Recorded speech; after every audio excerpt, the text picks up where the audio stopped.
4월 7일 수요일 말필리. 오늘 말씀의 범위는 요한복음 5장 1절부터 9절의 말씀입니다. 오늘은 베데스다 연못에 있었던 일을 여러분들과 나누려고 합니다. 베데스다의 이름 뜻은 자비의 집이라는 뜻입니다. 이곳은 물이 움직일 때 가장 먼저 들어가는 사람의 몸이 낫게 된다는 전설이 있었던 곳입니다. 실제로 물이 움직일 때 들어갔던 사람들이 나았다는 기록은 없지만 이런 전설이 내려져 오고 있었습니다. 그래서 그곳에는 수많은 장애인들이 있었습니다. 눈먼 사람들이 있었고 다리 저는 사람들이 있었으며 중풍병자들이 있었습니다. 이들은 누워서 물이 움직이기만을 기다리고 있었습니다. 그리고 물이 움직일 때 가장 먼저 들어가 자신의 몸을 치유받기를 소망하고 있었습니다. 그런데 우리가 생각을 해보면 몸이 불편한 사람들이 물에 가장 먼저 들어갈 방법이 있었을까요? 그리고 1등으로 물에 들어가는 사람들은 누구였을까요? 이곳에는 분명 이 연못의 소문을 듣고 온 건강하고 강한 사람들도 있었을 것입니다.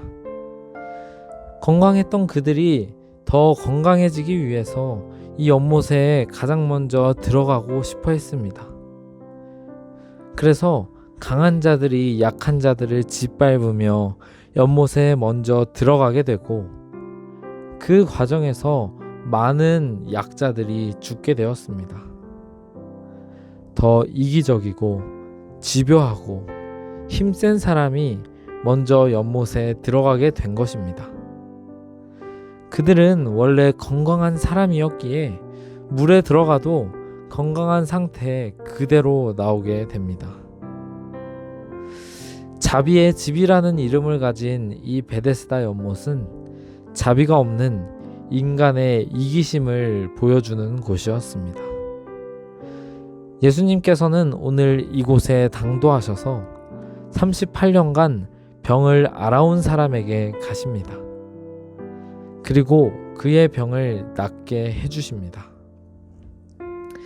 여러분, 오늘 말씀은 인간의 추악한 내면을 드러내는 말씀입니다.